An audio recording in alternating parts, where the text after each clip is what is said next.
विठुराया, माझ्यावरची जबाबदारी मी तुझ्यामुळे पार पाडू शकले. तूच शब्द दिलेस आणि तूच वेळ साजरी केलीस. ड्युटी नुसती बघत काय उभी आहेस? अगं गडी माणसाने पटकन पुढे व्हायचं. दिगू माणिकचे पाय पुसायला नको एवढं साधं कळत नाही तुला? आता काय पाय पुसायला कापड शोधतीयेस? कशासाठी? पदरानं पाय पुस. पुस जा.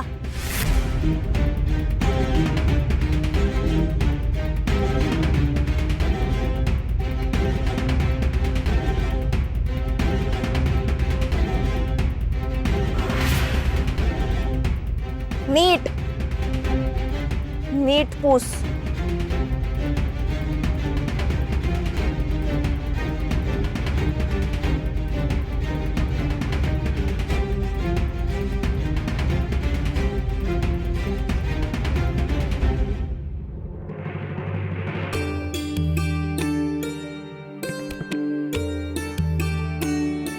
विठुराया, किती दयाळू आहेस रे तू. वटपौर्णिमेला मला अहोंच्या पायाला हात लावून नमस्कार करता आला नव्हता. आज तो योग तू जुळवून आणलास.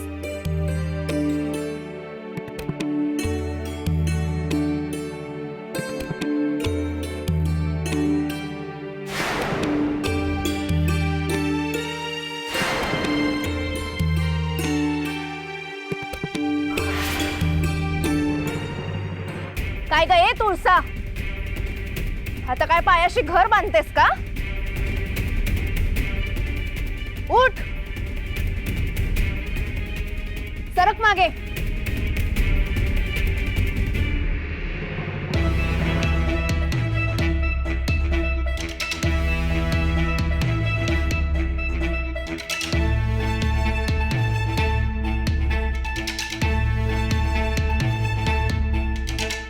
जावई बापू, स्वागत आहे तुमचं.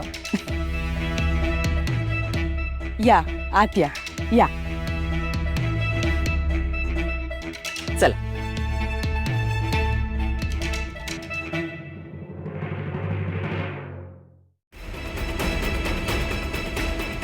तू बाबाजी महाराज नाहीयेस.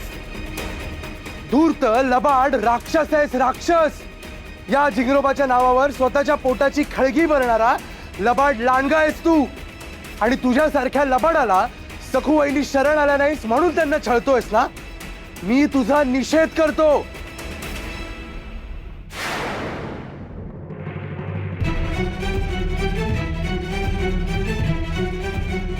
विनया,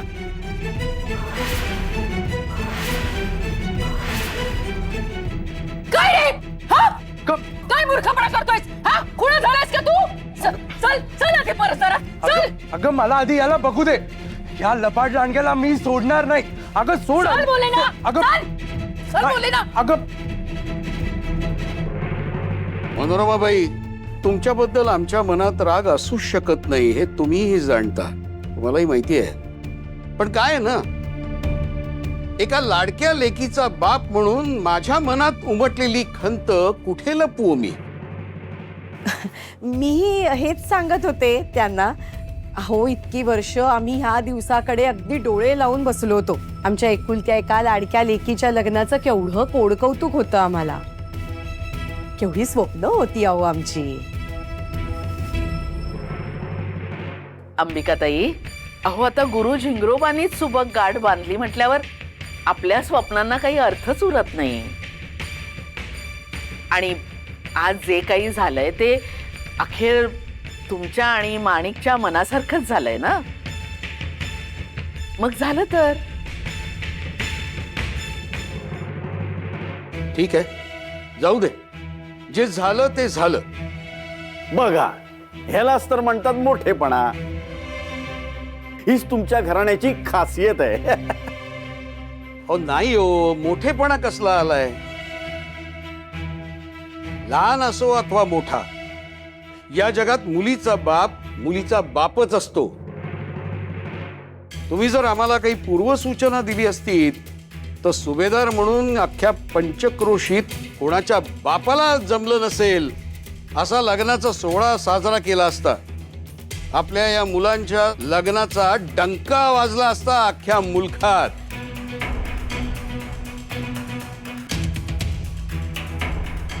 अहो जाऊ दे सोडा म्हणताय आणि नकळत पुन्हा तोच विषय उगाळताय. हो ना. अहो सोडा आता. बरं बरं, सोडला सोडला. पण जावई बापू,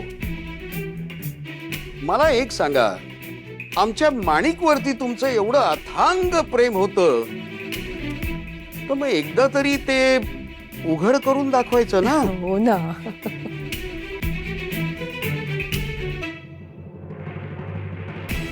माझं माणिकवर प्रेम आहे हे दाखवायला नाही, तर ह्या सखूला दाखवून द्यायला की तिच्यासाठी आता माझ्या मनात काहीच उरलेलं नाही.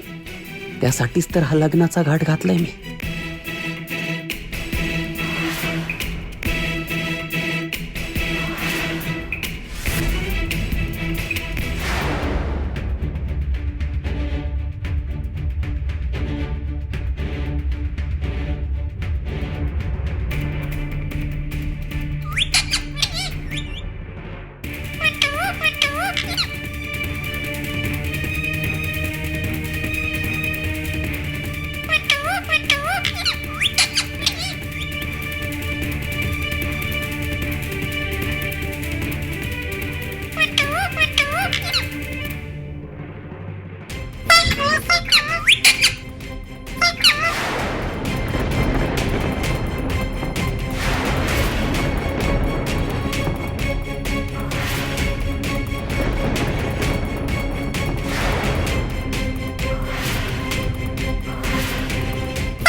माणिक, हे काय? या मुक्या पक्षाला तू काय शिकवून ठेवलेस? एकतर त्या पंढरीच्या विठूचं नाव घेतो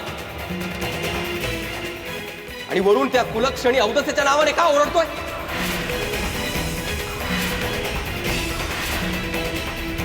अहो जावई बापू, माणिकला रागवू नका. काय ना, तुमचा दोघांचा जेव्हा साखरपुडा होणार होता ना, म्हणजे माणिक लहान होती त्यावेळेला, पण त्यावेळेला ती सखू या वाड्यावरती 2-4 दिवस राहायला आली होती. आणि त्या दरम्यान त्या सखूनी या पोपटाला विठू विठू बोलायला शिकवलं होतं. ते सगळं ठीक आहे. अहो सगळेच पोपट विठू विठू म्हणतात, पण हा पोपट सखू सखू कसा काय बोलेल? अहो त्याच तर नवल वाटतंय. आजवर हा पोपट कधी सखू म्हणून बोललाच नाही, विठू म्हणूनच बोलला. पण नेमकं आज तुमच्या या कामवालीकडे बघून तुळसा नाही, अहो तिच्याकडे बघून तो सखू बोललाय.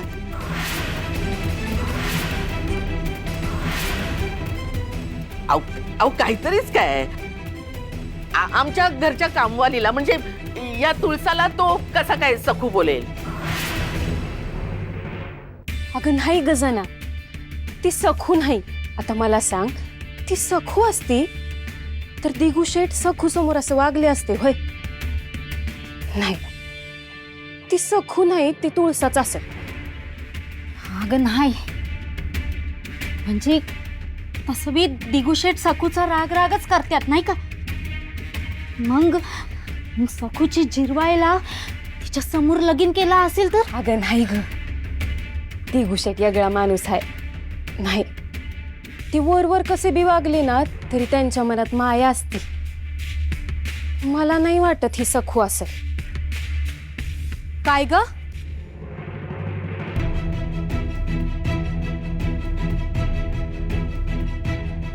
कुणाबद्दल बोलताय? सखूबद्दल? आपल्या लेकरांना पळवणारी ती हडळ परत आली का काय? आता मी तिला सोडत नसते. सुभेदार म्हणतायत ना ते अगदी शास्त्रोक्त म्हणतायत बरं का. नाही म्हणजे कसं आहे की पशु आणि पक्ष्यांना माणसापेक्षा जरा जास्तच जाण असते. त्यांनी एखाद्या माणसाला अगदी डोळे भरून बघितलं ना की मग त्याची प्रतिमा त्यांच्या काळजात अगदी कायमची करून राहते आणि मग ते बरोबर ओळखतात. भाऊजी काहीतरी काय उगाच काय पचकताय, गप्पा बसा जरा. अहो पोपट आणि तुळसाचा काय संबंध? आणि हा पोपट तुळसाला सखू कसा बोलेल? अहो पण मनोरमाबाई, आपल्या सगळ्यांच्या देखत या तुळसाकडे बघून तो पोपट सखू बोललाय.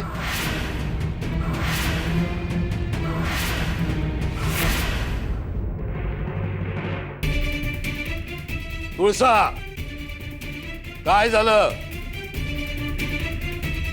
एवढी घाबरलीस कशाला तू? मगाशी फार बडबड करत होतीस ना. मग आता काय वाचा बसली की काय तुझी? अहो तुम्ही तरी कशाला त्या पोपटाचा विषय ताणून धरताय? सोडून द्या ना तो विषय. नाही अंबिका, नाही. मला आता गप्प बसून चालणार नाही. या वाड्यावर पाऊल टाकल्यापासून माझ्या मनात काहूर माजलंय. का कोण जाणे मला असं सतत वाटतंय की आपल्यापासून काहीतरी लपवलं जातंय, दडवलं जातंय. काहीतरी काळं बेरं नक्की आहे. अहो काय चालवलंय तुम्ही हे सुभेदार? एका क्षुल्लक पक्षाच्या बोलण्यावरून तुम्ही आमच्या घराण्याच्या अब्रूवर, आमच्या नियतीवर संशय घेताय. अहो असा विचार तुमच्या मनात येतोच कसा? कारण तुम्ही या दोघांचं लग्न लावण्याचा जो तडकाफडकी निर्णय घेतलाय, जो घाट घातलायत ना, तो माझ्या गळी उतरत नाहीये. नाही, सोडा सोडा म्हणून मी माझ्या मनाला समजवतोय खरा, पण काल संध्याकाळपर्यंत या दोघांच्या लग्नाची शाश्वती नव्हती. मग असं एका रात्रीत काय आभाळ फाटलं की या दोघांचं तुम्हाला लग्न लावावं लागलं गुपचूपपणे? मला सरळ शब्दात सांगा जावई बापू, तुमचं नक्की लग्न दोघांचं झालंय ना? काय विचारतोय मी? माणिक, अगं तू तरी तोंड उघड. तुझा नवरा का गप्प असा?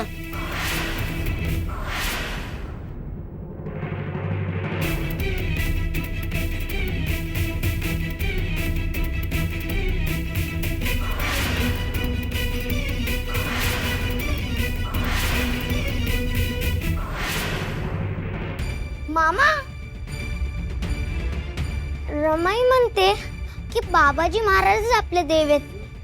मग तू त्यांच्यावर काय एवढा रागवला होतास? शंभू, अरे तुझ्या सखू मामीला जो काही त्रास होतोय, आपल्या घरात जे काही वाईट होतंय ना, ते या बाबाजी महाराजांमुळेच होतंय. ते खूप दुष्ट आहे.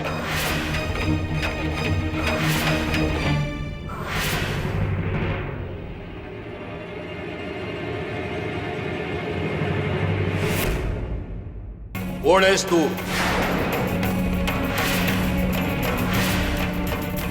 हा पोपट तुला सखू का म्हणाला?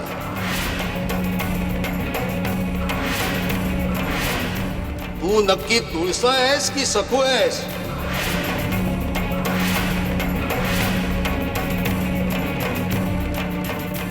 तू घाबरली आहेस याचा अर्थ खरी मेघ इथंच आहे. शपथ घेऊन सांग, आमच्या जावई बापूंची शपथ घेऊन सांग, तू तुळसा आहेस.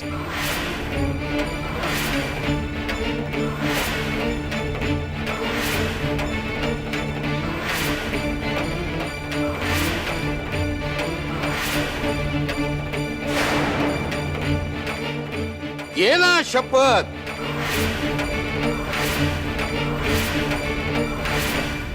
शपथ घ्यायची काय बी गरज नाही.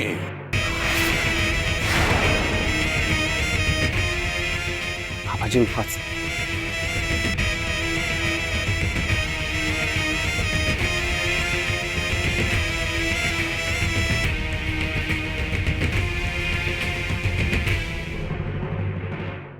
काही गरज नाहीये सुभेदार शपथ बिपत घ्यायची.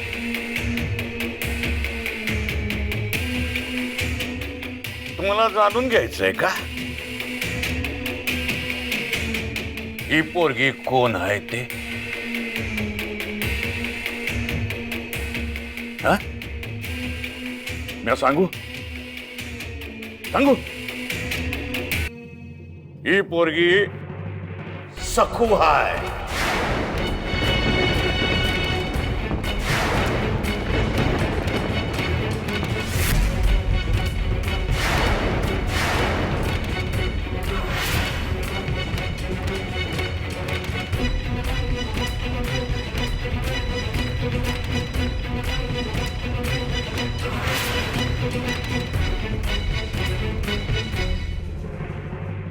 मग ही मुलगी जर सखू असेल आणि मनोरमा बाईंच्या वाड्यावर राहणार असेल तर मी माझ्या माणिकला तिथे पाठवणार नाही.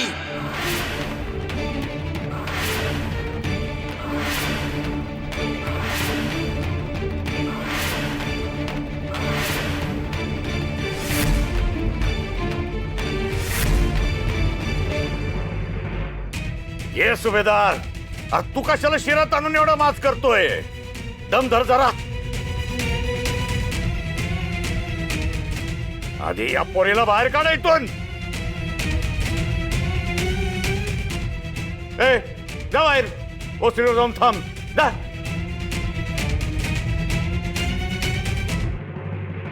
अगं ए बहिरी झालीस का? महाराजांनी काय सांगितलं? बाहेर जा. जा बाहेर जाऊन उभी राहा. अगं जा ना.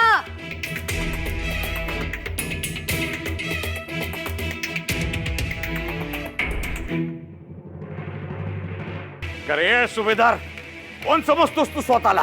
हा? जिगरोबाचा आदेश जुगारायला कोण लागून गेलायस तू? आणि आम्ही इथं आलोय ना. आलोय ना. हो. मग त्याला काही अर्थ आहे का नाही? जिंगरोबाचा आदेश आहे म्हणून ती पोरगी तिचे भोग भोगायला इथं आलीये. तिच्या चुकीचं प्रायश्चित्त घ्यायला ती इथं आलीये. आणि तुम्हा दोन्ही कुटुंबाचा उत्कर्ष व्हावा ही जिंगरोबाची इच्छा आहे. आणि त्यातच तुमचं भलं आहे, लक्षात ठेवा.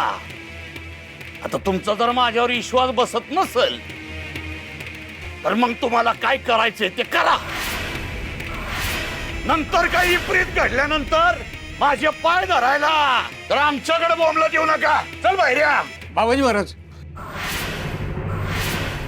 काही चुकलं असेल तर क्षमा करा, पण रागवू नका. आपण बसा. या बसा.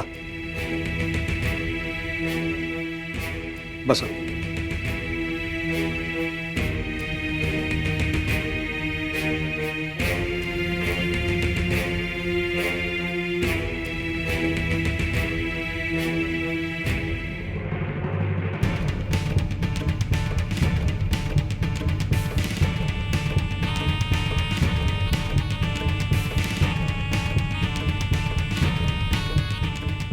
सुभेदार, आम्हाला भूत वर्तमान भविष्य समद दिसत.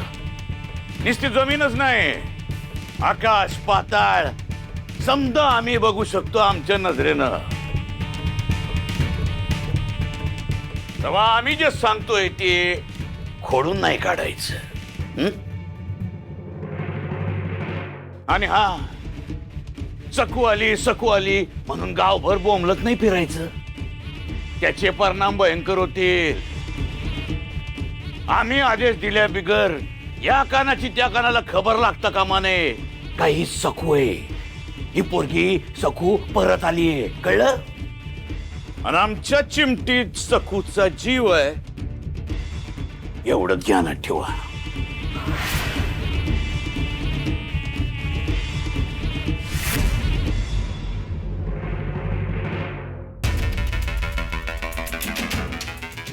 विठुराया, मला कितीही त्रास झाला तरी चालेल, पण माझ्या आहोंना त्रास होता कामा नये. सगळं त्यांच्या मनासारखंच होऊ दे. बाबाजी महाराज, तुमचा आशीर्वाद कायम राहू दे. माझ्या माणिकचा संसार अगदी सुखाचा होऊ दे. हो, आणि मला माझ्या दिगूला आनंदी आणि सुखी बघायचं. तर मग या देखण्या जोड्याची दृष्ट काढायला हवी. हो, काय? बोलवा, सखूला बोलवा.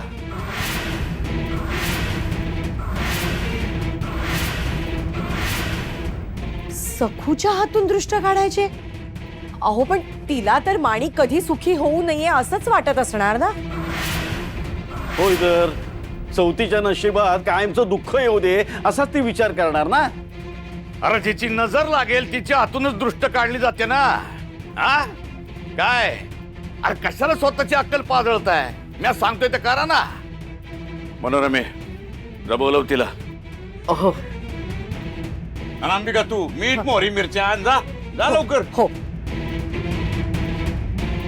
अगं ये, आज चल.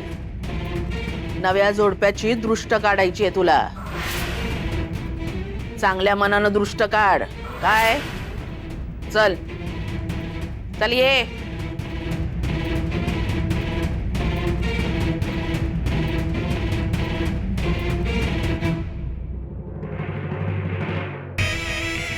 हे सखू, माझ्या जिंगरोबाच्या सामर्थ्या पुढं तुझे वंगाळ विचाराशी असे कापरासारखे जळून जातील.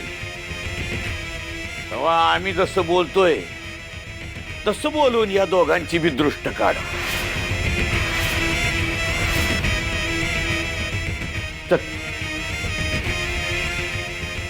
अगं ये, दृष्ट काढायला सांगतायत ना. ही जेव्हा बघावं ना नुसती उभीच असते, निलाजरी मेली. दृष्ट काढ.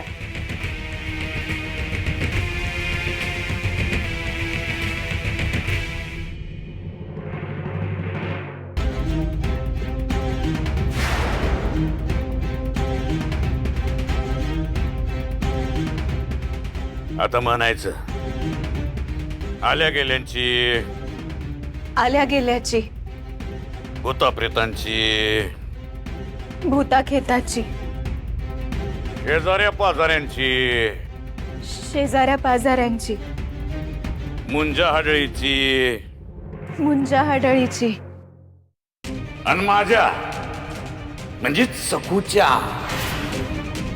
वाईट नजरेपासून या दोघांचं रक्षण कर.